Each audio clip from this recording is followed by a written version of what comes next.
विकासाला गती पर्याय एकच भाजप महायुती.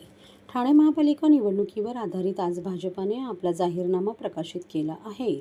यावेळेस जिल्हा अध्यक्ष संदीप लेले, आमदार संजय केळकर, माजी खासदार डॉक्टर विनय सहस्रबुद्धे, आमदार निरंजन डावखरे, शिवसेना प्रदेश सचिव राम रेपाळे, प्रदेश प्रवक्ते सुजय पत्की, प्रवक्ता सागर भदे आणि मीडिया संपर्क प्रमुख मनाली गायकवाड उपस्थित होते. ठाण्यातील विकास, रस्ते, मेट्रो, कोपरी पूल अशा अनेक दर्जेदार कामांमुळे ठाण्यामध्ये मोठ्या प्रमाणात कमळ फुलेल असा विश्वास व्यक्त करत गेला आहे. जिल्हा अध्यक्ष संदीप लेले यांनी ठाण्याचा विकास अधिक वेगवान करण्याचा भाजपाचा प्रयत्न असून या संदर्भातील मास्टर प्लॅन तयार करत असल्याचे आमदार संजय केळकर यांनी सांगितले. पायाभूत सुविधा, आरोग्य, सार्वजनिक वाहतूक, शिक्षण, पाणी, अंतर्गत मेट्रो, महिला व युवा तलावांचे संवर्धन, सांस्कृतिक संवर्धन यासंबंधीची भाजपची विकास योजना या निर्धारनामामध्ये मांडल्या आहेत, अशी माहिती निर्धारनामा प्रमुख प्रदेश प्रवक्ते सुजय पत्की यांनी दिली.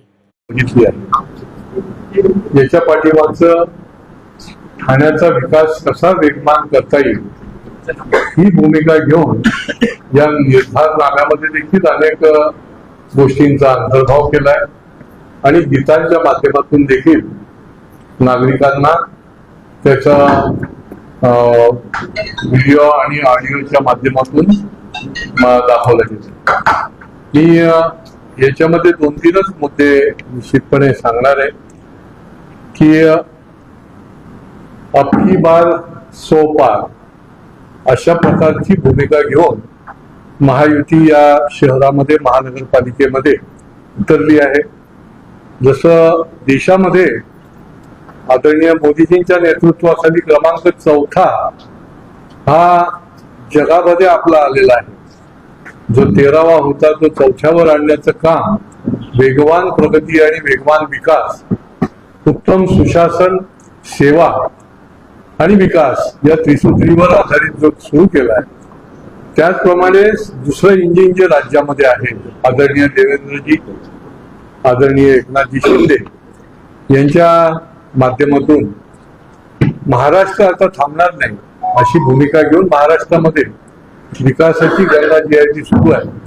त्याचा परिणाम जो आहे या MMR रिजन मध्ये आणि ठाणे शहरामध्ये देखील आहे की महायुती सरकार हेच या MMR रिजनचं भाग्य विधाते आहे.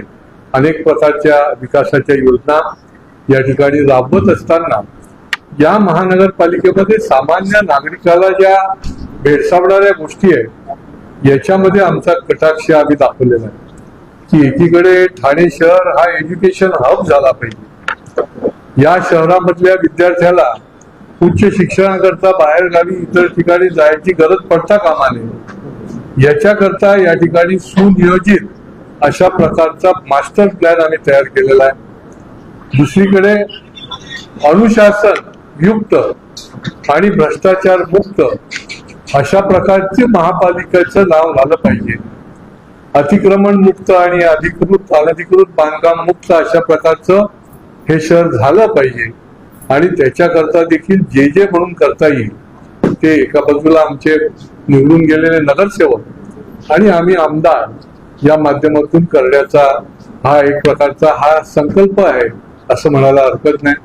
आणि म्हणूनच आपण प्रचारामध्ये देखील बघता की LED व्हॅनच्या माध्यमातून असेल, विविध प्रकारच्या प्रचार सभा आणि प्रचार फेऱ्यांच्या माध्यमातून, तर काल देखील माननीय उपमुख्यमंत्री एकनाथ शिंदे यांच्या नेतृत्वाखाली आम्ही प्रचार सभा जी काढली ती संबंध रस्ता जो आहे तो भरून वाहत होता.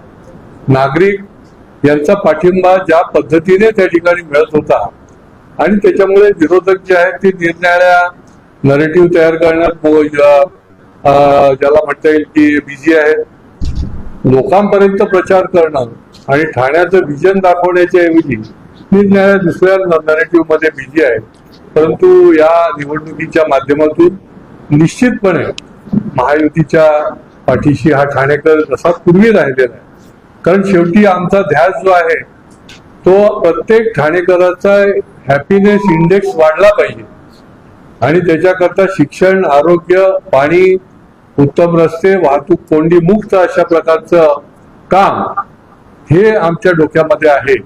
इतर मोठ्या विकासाच्या योजना तर आहेत, परंतु हा प्रत्येक ठाणेकर जो झुकी झोपडीमध्ये राहणार असेल, एसआरए मध्ये असेल, चाळीतला असेल किंवा उंच उंच इमारतीमध्ये राहणार असेल, त्याचा हॅपीनेस इंडेक्स वाढवण्याकरता जे म्हणून करता येईल ते करण्याचा संकल्प, ते करण्याचा निर्धार या जाहीरनाम्याच्या निर्धारनाम्याच्या माध्यमातून आम्ही केलेला आहे. आणि निश्चितपणे ठाणेकरांना हा रुचेल, आवडेल, पटेल आणि ठाणेकर पुन्हा एकदा आमच्या पाठीशी राहतील अशा प्रकारचा मी विश्वास व्यक्त करतो आणि माझं बोलणं संपवतो. धन्यवाद.